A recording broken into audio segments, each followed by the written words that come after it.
할렐루야. 하나님의 말씀 누가복음 24장 25절부터 27절까지 같이 읽겠습니다.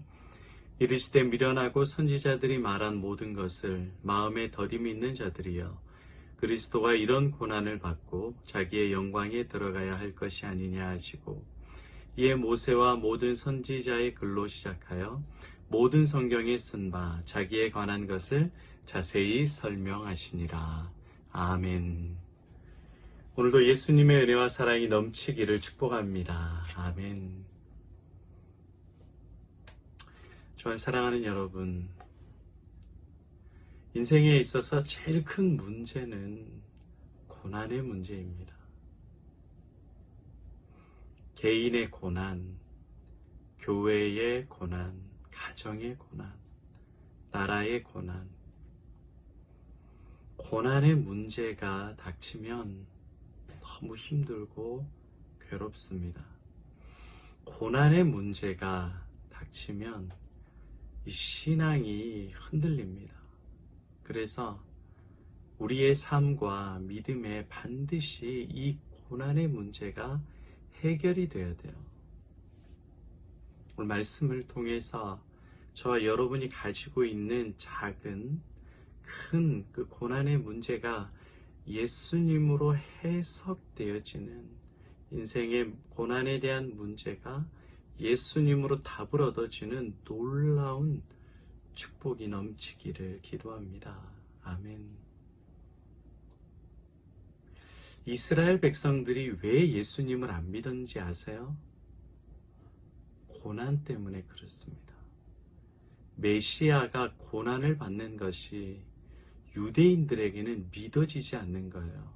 왜냐하면 유대인들의 신학은 하나님에게 복을 받으면 하나님의 선지자입니다. 하나님의 사람입니다. 의인은 반드시 복을 받게 되어 있어요. 그런데 예수님은 복이 아니라 고난을 받아서 죽었습니다. 십자가의 저주를 받아 죽었어요. 그렇기 때문에 고난당하는 분이 메시아가 될 수 없어요. 구원자, 왕이 될 수가 없습니다. 그렇기 때문에 유대인들의 신학에 있어서 예수님을 믿을 수 없는 거예요. 왜 그렇다고요? 고난을 받았기 때문에. 지금 엠마오로 내려가고 있는 두 제자가 지난주와 이번주 말씀에 나옵니다. 두 제자도 왜 예루살렘에서 엠마오로 내려갑니까? 예수님이 고난을 받아서 십자가에 죽으셨기 때문에, 한마디로 말하면 망한 겁니다. 끝난 거예요. 이 고난의 문제 앞에 그들도 다 쓰러집니다. 그런데 예수님께서 그 두 제자들, 엠마오로 내려가는 두 제자들에게 나타나셔서 그들이 가지고 있는 문제와 수수께끼에 대한 답을 주십니다. 뭐라고 말씀하시냐면, 오늘 말씀을 보시면 26절에 그리스도가 이런 고난을 받고 자기의 영광에 들어가야 할 것이 아니냐. 이게 구약 성경에 메시아가 오면 고난을 받을 것이라고 기록되어 있다는 거예요. 아, 그렇구나. 메시아는 하나님의 복을 받아서 성공하고 잘 되는 것이 아니라 우리의 죄를 위해서 십자가에 죽으시고 고난을 당하시는 것이 메시아구나. 이것이 성경에 기록되어 있다는 거예요. 여러분, 참 놀랍지 않습니까? 그러니까 이 놀라운 이 메시아의 문제, 고난의 문제를 두 제자들이 듣고 해결을 받습니다. 그래서 기쁜 마음으로 엠마오에서 예루살렘으로 돌아와요. 그리고 두 제자들은 예수님의 부활의 증인이 됩니다. 인생이 바뀐 거죠. 쫓겨다니고 도망다니는 인생에서 부활하신 예수님을 증거하는, 고난당하신 메시아를 증거하는 인생으로 바뀐 겁니다. 할렐루야. 여러분, 이런 축복이 저와 여러분에게 있기를 바랍니다. 인생의 가장 큰 문제인 고난, 인생의 수수께끼인 고난, 이것이 예수님으로 해석이 돼야 돼요. 성경에 기록이 되어 있었기 때문에 이스라엘 백성들은 고난당하신 메시아가 예수 그리스도인 줄 알았어요. 성경에는 저와 여러분들, 인간이 당하는 고난과 문제에 대해서 많이 기록해 놨습니다. 성경 전체가 다 예수님에 대한 기록입니다. 왜냐하면 예수님을 통해서 우리가 당하는 모든 인생의 고난과 문제가 해결되어지기 때문에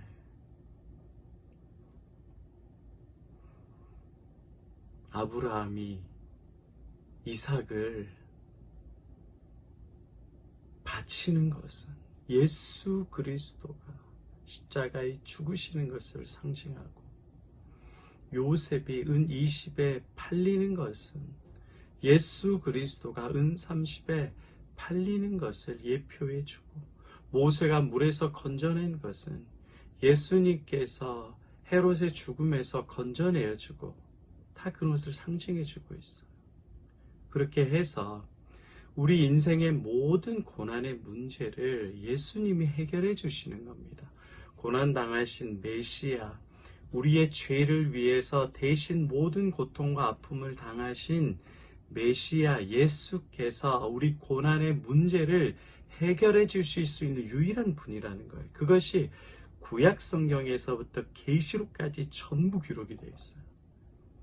인생의 문제를 예수님만이 해결해 주실 수 있습니다. 그렇지 않으면 우리는 늘 크고 작은 고난 가운데 괴로워서 미쳐요. 예수님이 다 고난을 받으셨습니다. 가난과 고통과 아픔과 죽음과 수치의 모든 고난. 그리고 예수님이 그 모든 고난을 이기셨습니다. 승리하셨습니다. 우리에게 그 승리를 전가시켜 주셨습니다. 할렐루야.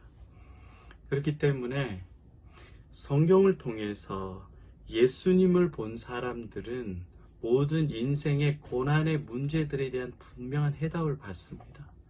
여러분, 이런 경험이 굉장히 많아야 돼요. 인생에 다 고난을 당하면 다 믿음이 흔들립니다. 하나님이 어디에 있느냐? 왜 하나님이 나를 도와주시지 않느냐? 미치는 거예요. 그런데 여러분, 지금 여러분이 하루에도 몇 번씩 크고 작은 문제를 경험해요.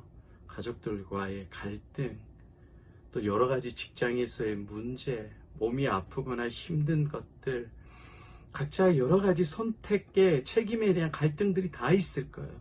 그 문제 가운데, 그 고난 가운데 해결자는 여러분 자신이 아닙니다. 환경과 사람이 아니에요. 예수 그리스도입니다. 고난의 문제를 예수께서 해결해 주십니다. 어떻게 해요? 여러분이 예수를 찾고, 여러분이 예수를 구하고, 정말 고난 가운데 하나님이 보이지 않을 때에 하박국 선지자와 같이 무리의 양떼가 없고 논밭에 식물이 없어도 난 여호와로 기뻐하겠다. 예수님으로 기뻐하겠다. 예수님이 도와주신다. 예수님이 승리하게 해주신다. 예수님이 복 주신다라는 예수 그리스도에 대한 믿음, 고난을 이기시고 부활하신 예수에 대한 믿음을 가진 자들에게 반드시 그 모든 고난은 복으로 바뀌게 됩니다. 고난에 감사하게 되고, 고난을 이기게 하시는 예수님을 경험하게 되고, 인생의 수많은 골리앗을 대신 싸워주시고 이겨주신 예수님을 경험하게 돼요. 어떻게 해야 되느냐? 성경에 나타난 예수님을 고난 가운데 계속 찾아야 돼요. 반드시 예수님이 이 문제를 알고 계신다. 예수님이 도와주신다. 예수님이 역사해 주신다. 어떻게 도와주시고 어떻게 이기게 될까? 나는 아무런 힘이 없습니다. 라고 예수님을 부르면 여러분들이 하지 않아도, 노력하지 않아도, 수고하지 않아도, 금식하지 않아도 예수께서 이기게 하시고 승리하게 하신 역사들을 어마어마하게 경험해요. 인생의 크고 작은 문제와 가정의 대소사와 나라의 문제까지 예수님께서 간섭하시고 역사하시고 복 주시는 것을 경험하게 될 것입니다. 여러분, 이 기이한 경험들이 많아야 돼요. 오늘 이 아침, 이 새벽에도 어떤 고난의 문제로 여러분의 믿음이 자꾸 왔다 갔다 하세요. 엠마오의 두 제자들과 같이 고난으로 여러분 다 쓰러져요. 그럴 때 누구를 찾으라고요? 누구의 이름을 부르라고요? 누구를 신뢰하라고요? 여러분을 도와줄 이름은 하나밖에 없습니다. 저도 아니고 여러분의 부모, 형제와 직장과 대출해주는 은행이 아니에요. 예수 그리스도, 부활하신 예수 그리스도, 만왕의 왕 만주의 주 예수 그리스도, 주님을 자꾸 부르십시오. 여러분의 고난 가운데 반드시 살아계신 전능하신 예수님을 만나고 찬양하고 경배하는 큰 은혜를 누리게 될 줄로 저는 믿습니다. 아멘.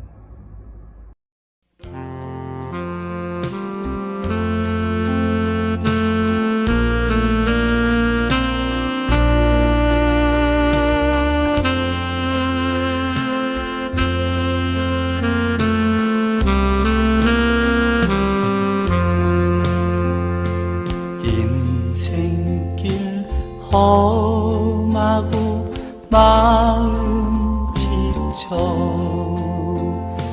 살아갈 용기 없어질 때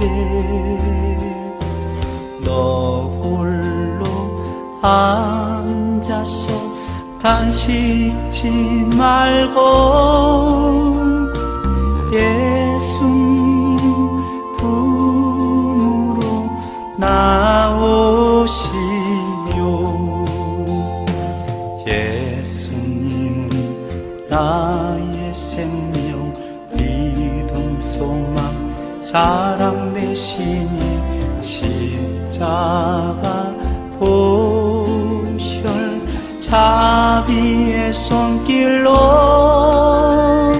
상처 입은 너를 고치시리. 평생의 모든 꿈 허물어져 세상의 친구 다 떠날 때 어둠에 앉아서 울기만 말고 예수님 품으로 나오시오. 예수님은 나의 생명, 믿음, 소망, 사랑 되시니 십자가 보혈 자비의 손길로 상처 입은 너를 고치시리.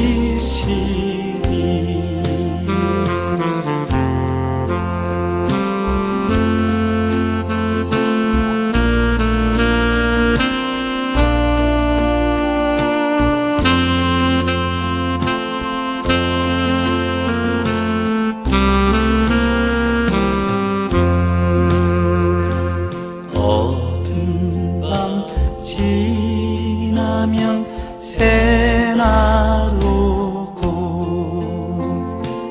겨울이 가면 봄이 오듯 이 세상 슬픔이 지나고 나면 광명한 새날이 다가오네. 예수님은 나의 생명, 믿음, 소망, 사랑 되시니 십자가 보혈 자비의 손길로 상처